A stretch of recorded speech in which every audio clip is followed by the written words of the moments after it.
We had Nick on a couple of days ago. And he was mentioning that the roles among the coaches were he was shuffling them up a little bit, and I think he said you were getting special teams. Is that correct? Yeah, correct. Is there an element of that area that you're particularly looking forward to overseeing? No, we are basically creating a base of knowledge, trying to put all the players at the same level.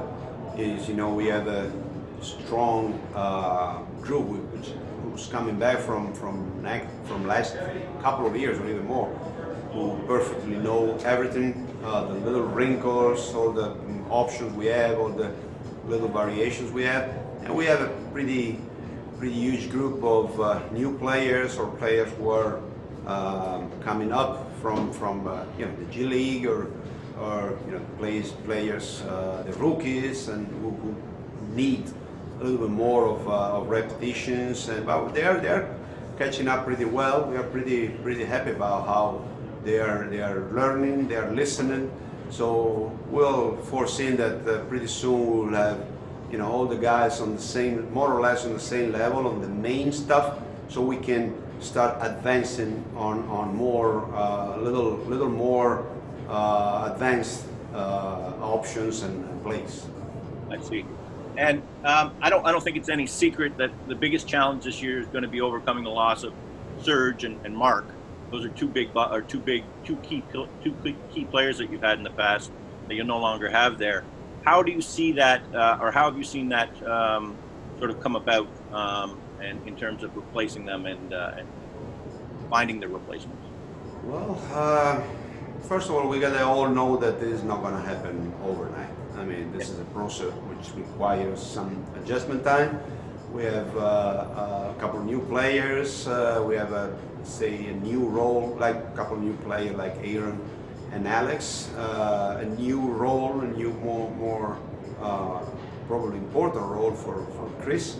And we have different options, tactical options to play smaller, right? So we have a few different possibilities, and we are basically working on all of them. Of course, you can't work on each one at the same time or with the same amount of practice time. So we got to go with one first, and then see how it works, and keep as always many different options in front of us. Nick is very well known for his versatility. You want to be ready to make adjustment on the flight during the season, during the game.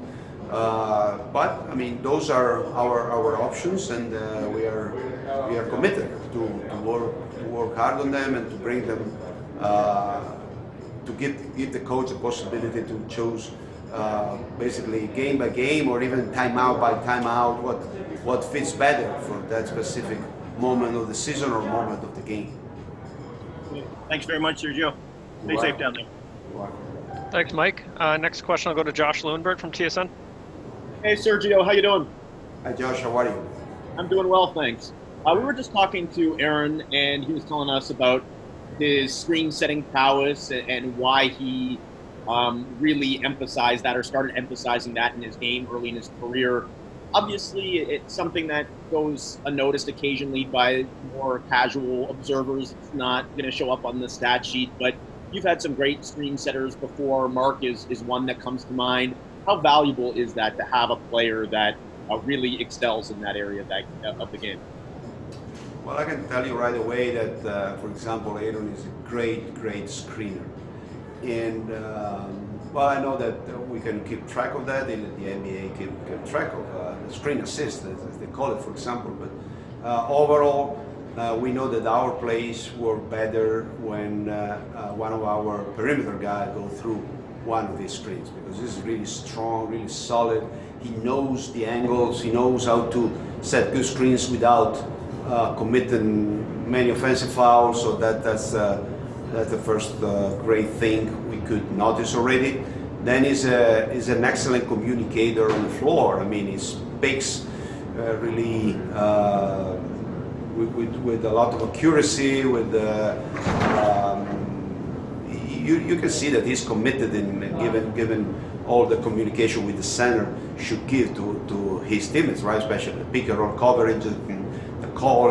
I mean, the rest of the player got to feel that he covers their back, right? When they can be aggressive, they can press up the ball, they can do what we really want our perimeter players to do in our aggressive defense, because they feel that somebody's behind them, talking to them, encouraging them, and letting them know that he's right there to get their back if a drive or a back cut happen, which is normal when you want to play aggressive on especially on the ball side.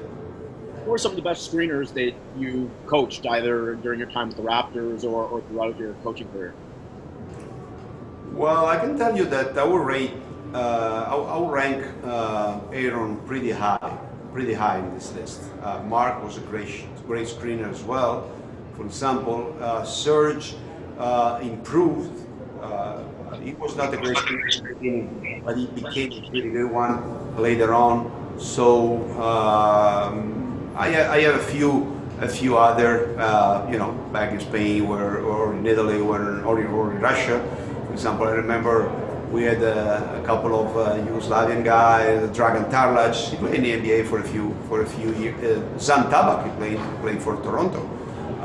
He was another great screener. But again, I would rank Aaron pretty high in this personal list. Great, thanks, Sergio. Enjoy the rest of the day. Thanks, Josh. We'll go to Steven from Sportsnet.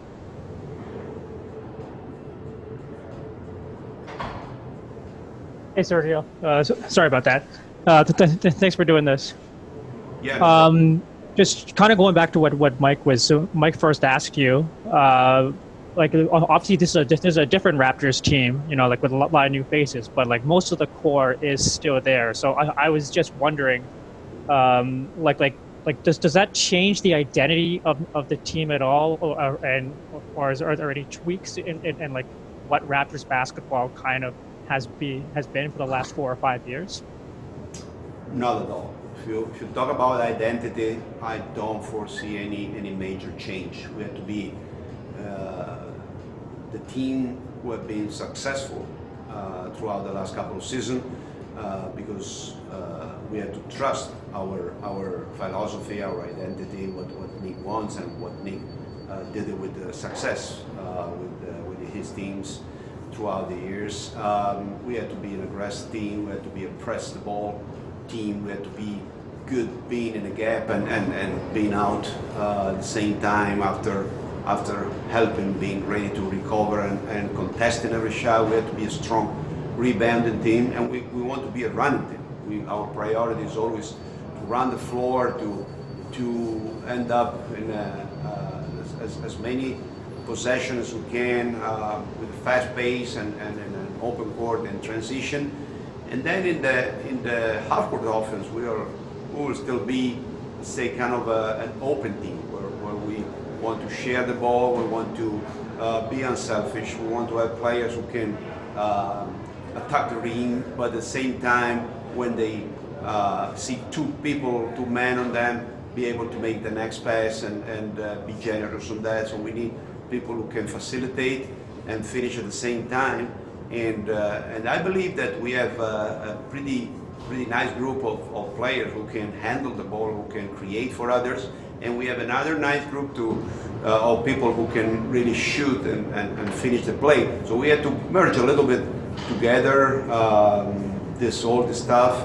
But again, back to your question, I don't foresee any major change in our identity, in our basketball style. Great. Thanks so much, Sergio. You're welcome. Thanks, Stephen. We'll go to William Liu from Yahoo Sports Canada. Hey, Sergio. Continue on this conversation about Aaron. Obviously, you've definitely coached against him quite often. Australia being a powerhouse in the international game, Spain obviously being a powerhouse in the international game. Do you feel like there's more elements of Aaron's offensive game that have not necessarily translated to the NBA level that you do see at the international level? Well, I would say that Aaron is a beautiful role player. I mean, he's hard, he's tough, He can score, definitely. He's a pretty nice touch. He can shoot the hoop with both hands. He's a pretty good set fit three-point shooter. He knows how to play. He knows where to get into the open spot when somebody else is driving, is attacking the paint. So he definitely knows how to play. He's a solid veteran with a high basketball IQ. I wouldn't say that there is too much of a difference in how he played in the NBA compared with how he played with the Australian team. Not at all. I mean, it was not a 30 points guy in the Australian national team. There were players like Patty Mills before David Anderson, Joe Ingles. He was great supporting them, but at the same time, he knew you couldn't leave him open on the arc because he would knock it down, or he knew you had to keep it away from the ball because he has always been a very good offensive rebounder. So I would say that the two Aaron are pretty much the same. Like happened most of the time with all players. You can have a different role, and it depends on how many players. Top players you have in your team at the same time. For sure, Aaron in Phoenix was not the same Aaron in Boston. Just to make an example. So let's see which one is going to fit better in our 2020-21 Toronto Raptors needs. All right, and then I just wanted to ask, for people who watched the World Cup, I think one of the best games of that tournament in 2019 was Spain versus Australia, double overtime game. You guys gone on to win. Have you talked to Aaron about that game? Maybe it's too painful a memory or anything like that, but have you guys talked about that game? Because it was a spectacular game. We have.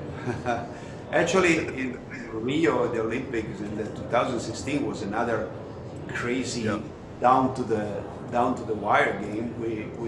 I think we won by one, the bronze medal, and they had the last possession. They had a turnover. Actually, Ricky Rubio and Victor Claver forced a turnover. So we joke about that a couple of times, and when we first met, he said, "Oh, I don't want to see you," because I was not, recalling very good memories to him. But there were great games. I mean, we won both games. They were very, very important games because one was directly putting you into a medal, and the other one was putting you into a final. But at the same time, they were very, very sportsmanlike games. People were fighting and playing very hard on the floor, but they were respecting it all with each other. Teams knew each other very well.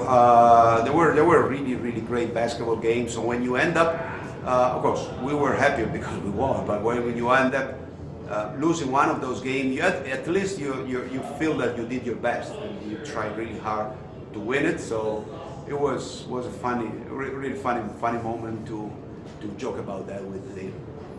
Yeah, you should show him your World Cup gold medal sometime. Just wear it to practice one day. I have it in a safe along with the ring, so I keep it. I haven't seen them. I just put it in a box in the safe in a bank, so I haven't seen them anymore. I hope they are still there. I should be pretty positive about that, right?